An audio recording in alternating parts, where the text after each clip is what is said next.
Hello दोस्तों, मैं रमेश कुमार आपको स्टडी लवर चैनल पर स्वागत करता हूं। दोस्तों, आज मैंने ancient history of political thought जो हम लोग का फर्स्ट पेपर है उससे related model paper MCQ based आप लोगों की समझ प्रस्तुत करने जा रहे हूं। कृपया आप लोग इसे ध्यानपूर्वक देखिएगा और यह वीडियो एग्जाम की दृष्टि से बहुत ही मदद करेगा दोस्तों आप लोगों को। तो आइए क्वेश्चन पर चलते हैं। अर्थशास्त्र का प्रमुख अध्ययन विषय है, तो अर्थशास्त्र का प्रमुख अध्ययन विषय दोस्तों दंड नीति है, तो ऑप्शन ए सही होगा। थोड़ा अर्थशास्त्र के विषय में हम लोग जान लेते हैं। अगर हम अर्थशास्त्र के स्वरूप की बात करें तो यह रचना गद्य और पद्य दोनों में की गई है। इसमें 15 अधिकरण हैं, 150 अध्याय हैं और 180 प्रकरण हैं।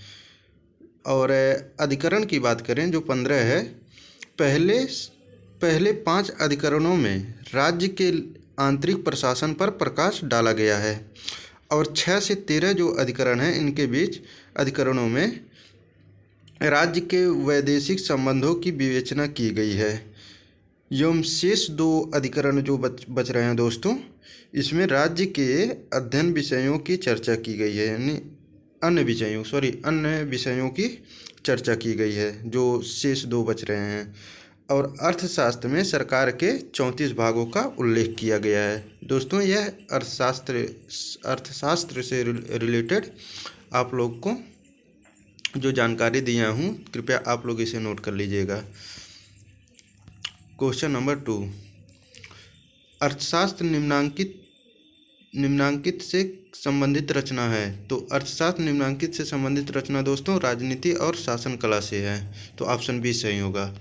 क्वेश्चन नंबर 3, कौटिल्य कैसी शासन व्यवस्था का समर्थक था दोस्तों?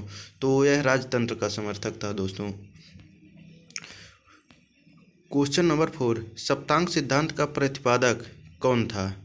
तो सप्तांग सिद्धांत के प्रतिपादक दोस्तों कौटिल्य थे, ऑप्शन सी सही हो जाएगा। क्वेश्चन नंबर 5, कौटिल्य के अनुसार दुर्ग कितने प्रकार के होते हैं दोस्तों? कौटिल्य के अनुसार दुर्ग 4 प्रकार के होते हैं, ऑप्शन ए सही होगा। क्वेश्चन नंबर 6, पड़ोसी राज्यों को जीतकर अपने राज्य में मिलाने वाले राजा को कौटिल्य ने क्या कहा है? तो दोस्तों बिजुगिसु कहा, तो ऑप्शन डी सही होगा। क्वेश्चन नंबर 7, कौटिल्य के अनुसार कितने राज्यों का समूह राज्यमंडल कहलाता है? तो दोस्तों 12 राज्यों के समूह को कौटिल्य राज्यमंडल कहा है, तो ऑप्शन सी सही हो जाएगा। क्वेश्चन नंबर 8, कौटिल्य ने 60 गुण नीति के कितने लक्षण बताए हैं? तो दोस्तों 6 लक्षण बताए हैं, तो ऑप्शन बी सही होगा। क्वेश्चन नंबर 9, कौटिल्य द्वारा प्रतिपादित युद्ध का रूप नहीं है। तो दोस्तों कौटिल्य द्वारा प्रतिपादित युद्ध का रूप गृह युद्ध नहीं है, तो ऑप्शन सी सही होगा। क्वेश्चन नंबर 10, कौटिल्य द्वारा प्रतिपादित दूतों की श्रेणी में नहीं आता है। तो दोस्तों ऑप्शन ए सही होगा, कार्यदूत। क्वेश्चन नंबर 11, अफलातून किस चिंतक का अरबी भाषा का विकृत नाम था? तो दोस्तों अफलातून प्लेटो का था, तो ऑप्शन बी सही होगा। क्वेश्चन नंबर 12, प्लेटो की अकादमी में किसके अध्ययन पर सर्वाधिक जोर दिया गया था? तो दोस्तों ज्यामिति पर दिया गया था, तो ऑप्शन ए सही होगा। क्वेश्चन नंबर 13, निम्नांकित में से कौन सी प्लेटो की रचना नहीं है? तो दोस्तों द प्रिंस प्लेटो की रचना नहीं है, द प्रिंस मैकियावली ने लिखा था, तो ऑप्शन सी सही होगा। क्वेश्चन नंबर 14, रिपब्लिक राजनीति शास्त्र का ग्रंथ नहीं है किंतु शिक्षा पर कभी भी लिखा गया सर्वश्रेष्ठ ग्रंथ है, यह कथन किसका है? तो दोस्तों यह कथन रूसो ने कहा है, तो ऑप्शन बी सही होगा यहाँ, रूसो। क्वेश्चन नंबर 15, प्लेटो की किस कृति को राजनीतिक कल्पना लोक कहा जाता है? तो दोस्तों रिपब्लिक को कहा जाता है, तो ऑप्शन ए सही होगा। क्वेश्चन नंबर 16, प्लेटो के आदर्श राज्य का निर्माण करने वाले कितने वर्ग हैं? तो प्लेटो के आदर्श राज्य के निर्माण करने वाले दोस्तों 3 वर्ग हैं, तो ऑप्शन बी सही होगा। क्वेश्चन नंबर 17, प्लेटो की न्याय सिद्धांत की प्रमुख विशेषता है? तो प्लेटो के न्याय सिद्धांत की प्रमुख विशेषता दोस्तों कार्य विशिष्टता का सिद्धांत यानी वर्क स्पेशलाइजेशन थ्योरी का है। तो ऑप्शन सी सही होगा दोस्तों क्वेश्चन नंबर 17 का। क्वेश्चन नंबर 18, प्लेटो के अनुसार मानवीय आत्मा यानी व्यक्ति में 3 तत्व या नैसर्गिक प्रवृत्तियां होती हैं। तो दोस्तों ऑप्शन ए है वासना, साहस और बुद्धि, ऑप्शन बी है तन मन धन, ऑप्शन सी है ब्राह्मण क्षत्रिय वैश्य, ऑप्शन डी है स्वार्थ भय और क्रोध। तो दोस्तों यहाँ ऑप्शन ए हो जाएगा वासना, साहस और बुद्धि। तो ऑप्शन ए होगा 18 का। क्वेश्चन नंबर 19, प्लेटो की शिक्षा पद्धति का प्रमुख लक्षण है। तो प्लेटो की शिक्षा पद्धति का प्रमुख लक्षण दोस्तों शारीरिक शिक्षा के साथ मानसिक विकास। तो ऑप्शन सी सही होगा दोस्तों। क्वेश्चन नंबर 20, प्लेटो के शिक्षा सिद्धांत का प्रमुख लक्षण है। तो शिक्षा देने परिवार का निजी कार्य है। ऑप्शन बी भाषण कला तथा अहंकार शास्त्र की शिक्षा देना, ऑप्शन सी कठोर सैनिक शिक्षा, ऑप्शन डी राज्य द्वारा नियंत्रित एवं अनिवार्य शिक्षा। तो दोस्तों ऑप्शन डी सही होगा राज्य द्वारा नियंत्रित एवं तथा अनिवार्य शिक्षा। तो ऑप्शन डी सही होगा क्वेश्चन नंबर 20 का। क्वेश्चन नंबर 21, प्लेटो के अनुसार उच्च शिक्षा किस वर्ग के लिए थी।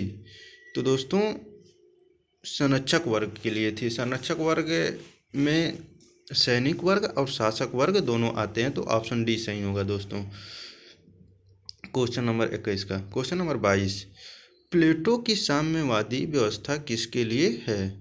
तो प्लेटो की साम्यवादी व्यवस्था दोस्तों किसके लिए है। तो ऑप्शन है केवल संरक्षक वर्ग के लिए, केवल समस्त जनता के लिए, केवल उत्पादक वर्ग के लिए, केवल मध्यम वर्ग के लिए। तो दोस्तों प्लेटो के साम्यवादी व्यवस्था केवल संरक्षक वर्ग के लिए है। तो ऑप्शन ए सही होगा क्वेश्चन नंबर 22 का। क्वेश्चन नंबर 23, किस वर्ग को प्लेटो ने निजी संपत्ति रखने का अधिकार दिया है। तो दोस्तों उत्पादक वर्ग को प्लेटो ने निजी संपत्ति रखने का अधिकार दिया। तो ऑप्शन बी सही होगा क्वेश्चन नंबर 23 का। क्वेश्चन नंबर 24, हमारे नगर राज्य में तब तक कष्टों का अंत नहीं होगा जब तक कि दार्शनिक राजा ना होंगे, या इस विश्व में राजाओं और राजकुमारों में दर्शन की भावना और सत्ता ना होगी। यह कथन किसका है दोस्तों। तो यह कथन प्लेटो का है। क्वेश्चन नंबर 24 का ऑप्शन सी सही होगा प्लेटो। क्वेश्चन नंबर 25, दार्शनिक राजा के शासन से प्लेटो का तात्पर्य है। तो ऑप्शन है विधि का शासन, ऑप्शन सी है कुलीन का शासन, ऑप्शन बी है दार्शनिक का शासन, ऑप्शन डी है विवेक का शासन। तो दार्शनिक राजा के शासन से प्लेटो का तात्पर्य है दोस्तों विवेक का शासन, ऑप्शन डी सही होगा। क्वेश्चन नंबर 26, प्लेटो ने अपनी किस कृति में उप आदर्श राज्य की विवेचना की है। तो प्लेटो ने अपने कृति जो द लॉज लिखा है दोस्तों उसमें किया। तो ऑप्शन बी सही होगा। और पॉलिटिक्स अरस्तु की रचना है और द प्रिंस मैकियावली की रचना है, और रिपब्लिक प्लेटो और द लॉज और रिपब्लिक प्लेटो का है। तो द लॉज में दोस्तों उप आदर्श राज्य की विवेचना किया है प्लेटो, ऑप्शन बी सही होगा 26 का। क्वेश्चन नंबर 27, प्लेटो के उप आदर्श राज्य में कितनी जनसंख्या है दोस्तों। तो 5040 जनसंख्या। तो ऑप्शन डी सही होगा। क्वेश्चन नंबर 28, प्लेटो के उप आदर्श राज्य की आधारशिला है। तो प्लेटो के उप आदर्श राज्य की आधारशिला दोस्तों कानून की सत्ता है। तो ऑप्शन सी सही होगा। क्वेश्चन नंबर 29, किस विचारक को इतिहास में प्रथम फासिस्ट कहा गया था दोस्तों। तो प्लेटो को कहा गया था, यह कार्ल पॉपर ने कहा था। तो ऑप्शन सी सही होगा क्वेश्चन नंबर 29 का। क्वेश्चन नंबर 30, प्लेटो किस विचार के लिए इतिहास में अमर है। तो प्लेटो आदर्श राज्य का विचार के लिए इतिहास में अमर है दोस्तों, ऑप्शन बी सही होगा क्वेश्चन नंबर 30 का। क्वेश्चन नंबर 31, मैक्सी ने किस विचारक को प्रथम राजनीतिक वैज्ञानिक कहा है। तो दोस्तों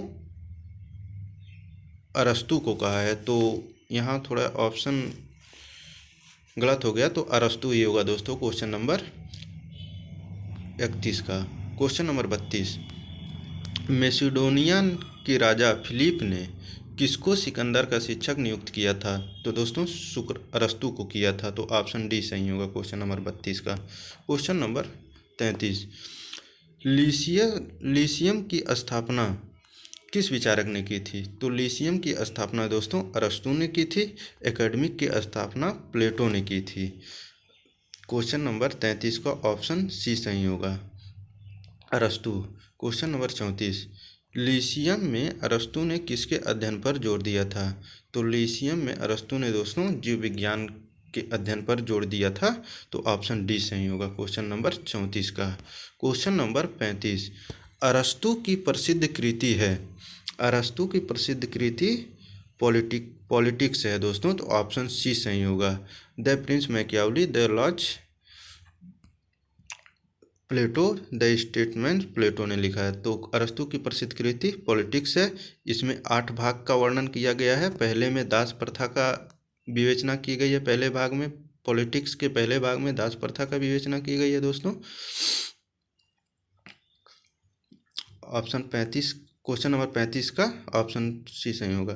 क्वेश्चन नंबर 36, अरस्तु द्वारा अपनाई गई पद्धति है, तो अग्नात्मक पद्धति है दोस्तों, तो ऑप्शन बी सही हो गया है, अग्नात्मक पद्धति क्वेश्चन नंबर 36 का। क्वेश्चन नंबर 37, संविधानों का वैज्ञानिक वर्गीकरण करने वाला विचारक है, तो अरस्तु है दोस्तों, तो ऑप्शन ए सही होगा।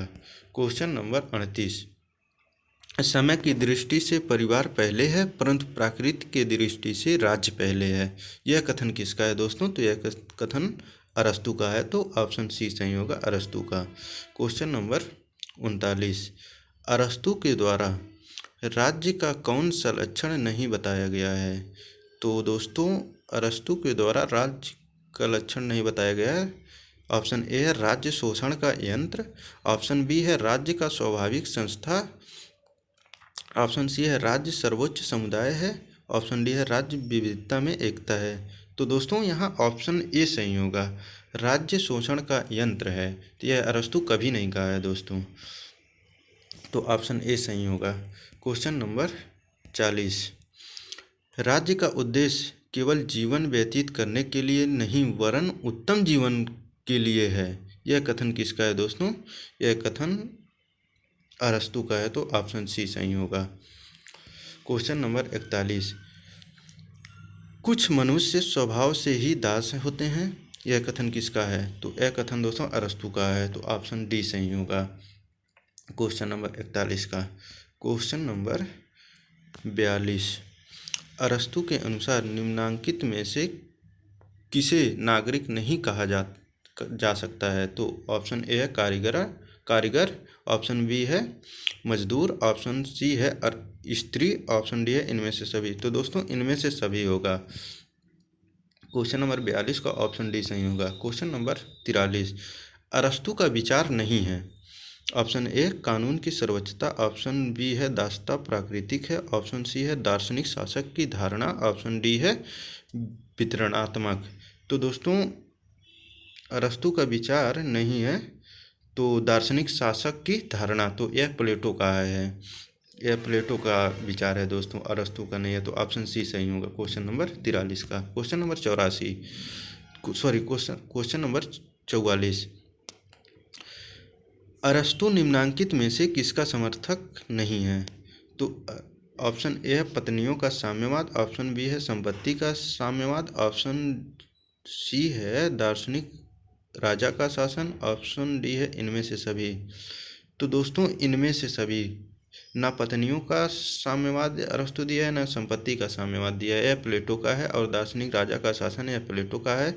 ये सब दोस्तों प्लेटो का है, अरस्तु का नहीं है, तो इनमें से सभी सही होगा डी। क्वेश्चन नंबर 45, अरस्तु के अनुसार राज्य के सामाजिक संगठन का निर्माण कितने तत्वों यानी वर्गों से होता है?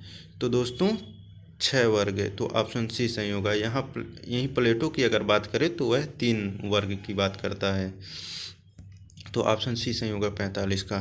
क्वेश्चन नंबर 46, अरस्तु के अनुसार क्रांति का अर्थ है। तो अरस्तु के अनुसार क्रांति का अर्थ दोस्तों संविधान में परिवर्तन, ऑप्शन ए सही होगा। क्वेश्चन नंबर 47, अरस्तु के अनुसार क्रांति का मूल कारण है। अरस्तु के अनुसार क्रांति का मूल कारण है दोस्तों असमानता की भावना, तो ऑप्शन बी सही होगा। यहाँ भय की अगर बात करें तो क्रांति का मूल कारण भय है दोस्तों, यह कौन कहा है? हॉब्स कहा है। क्वेश्चन नंबर 48, परिवार को नागरिक जीवन की प्रथम पाठशाला बतलाने वाला विचारक है। तो अरस्तु है दोस्तों, तो ऑप्शन बी सही होगा। क्वेश्चन नंबर 49, दास प्रथा को नैतिक बतलाने वाला विचारक है। तो अरस्तु ही है दोस्तों, तो ऑप्शन सी सही होगा। क्वेश्चन नंबर 50, वितरणात्मक न्याय का विचार किसका है दोस्तों? तो वितरणात्मक न्याय का विचार दोस्तों अरस्तु का है, तो ऑप्शन डी सही होगा। दोस्तों यह जो मैं मॉडल पेपर आप लोगों को दिया हूँ 50 क्वेश्चन का, यह बहुत इम्पोर्टेंट है, तो इसे 2-3 बार आप लोगों को देखना ज़रूरी हो जाता है। तो यहाँ मैं वीडियो ख़त्म कर रहा हूँ। तो दोस्तों आप लोग ध्यान से देखिएगा और बताइएगा यह वीडियो कैसा लगा है, और यह बताइएगा किस पर अब क्वेश्चन बनाना चाहिए हमको। तो दोस्तों धन्यवाद।